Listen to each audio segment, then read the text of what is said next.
I just have a couple things that I want to share.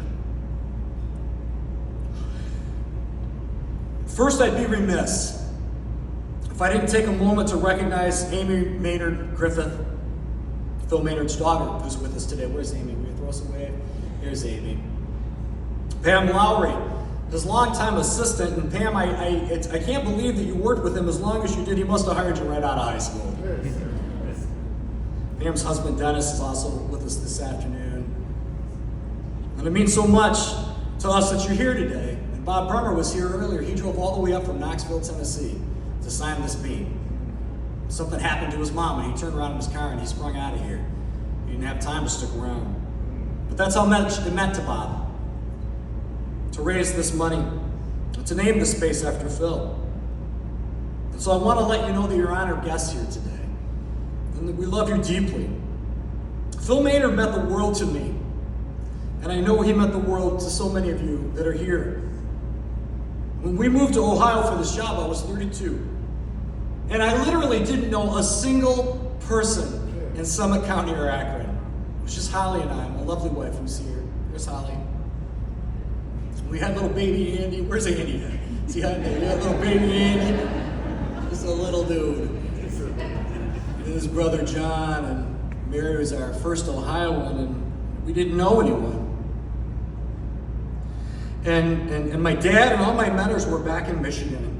And so it meant the world to me to find a friend and counselor in Phil. I know a lot of people felt the same way about Phil. There wasn't a day that passed where he wasn't sitting at a restaurant somewhere in this town with someone that was seeking his advice or his support. Yeah. And the reason we're in this building today is 100% because of Phil Maynard. At our very first lunch in 2003, Pam arranged. He picked me up in his Cadillac, and I was like, this is nice. This is a nice car. And he drove me by this building when it was the House of the Rose, and he said, Danny, I like this building for you guys. I like this building. I think they're going to be moving out. And I was like, well, I don't know this guy, but he seems super cool, and the building looks great, so I better listen, I thought. A few years later, our board of directors in 2005 decided to go in a different direction, and it voted to pursue the construction of a new building. Word got out, and one day, Phil asked me to join him for lunch over at Portage Country Club, where he kind of broke it down for me. Listen, Danny, I know that there are a lot of people on the staff and on the board that want to see the food bank build a new building. But I think the LaRose building is perfect for you guys, and moreover, I think your fundraising campaign will have a much higher chance of success if you move in that direction. Of course, he got my attention at that lunch, and I drove back to the food bank with a dilemma on my hands. A week or so later, I asked Joe Parsons, who was our board chairman at the time, to meet me back at Portage. And nervous, I told Joe, listen, I've been thinking a lot about our decision to build a new building. Phil Maynard asked me to lunch here a few weeks ago, and told me he thinks it's the wrong move, and that we should focus on the LaRose building if we're looking for success in our building campaign.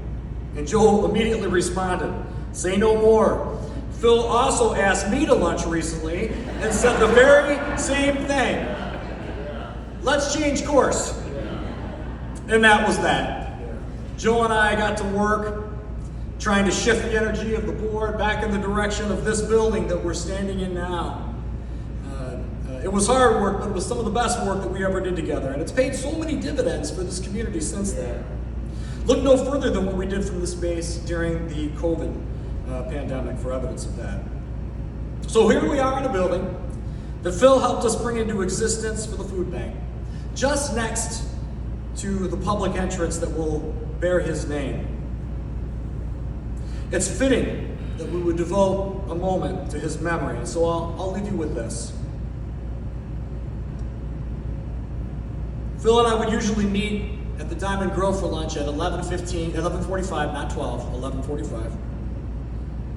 And we'd sit down and we'd start catching up, and the waitress would come and take our orders, and not long after when the bread was on the table, Phil would always say, why don't we pray? Please, sir, go ahead. Finally, I would think, because I loved listening to Phil pray his closing cadence, because it's in your name we pray. Our God who saved us so that we might have life and life abundantly. In your name. In the precious name of God who guides us and gives us strength. And you never knew when his prayer was going to end. That cadence could just keep going and going. Yeah. And sometimes when he started into that cadence, I'd open my eyes and I would look at him across the table and I would think about how much I loved him.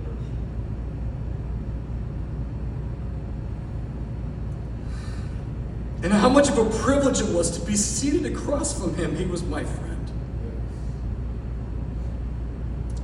I think about how I never wanted his prayers for me and for us to end.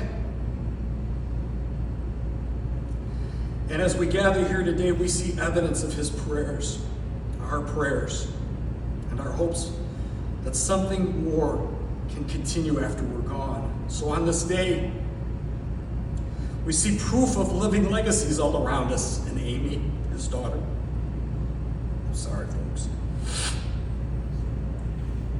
And in Pam, and Shelley Hinton, who was here, and in my wife and my son.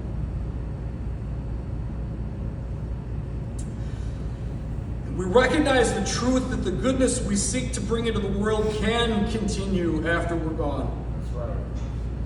In the hearts of those who love us.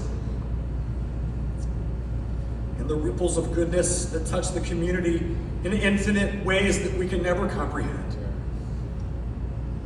So in these dark days of winter, let us renew our belief that our highest aspirations for goodness in the world are worthy of the energy and perseverance that is required to bring them to bear for ourselves, for our community, the people we love.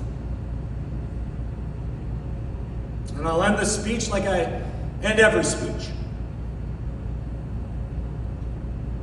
If no one has told you that they love you today, I want you to know that the Akron-Canton Regional Foodbank loves you. Thank you so much for coming, and be sure to sign that bead.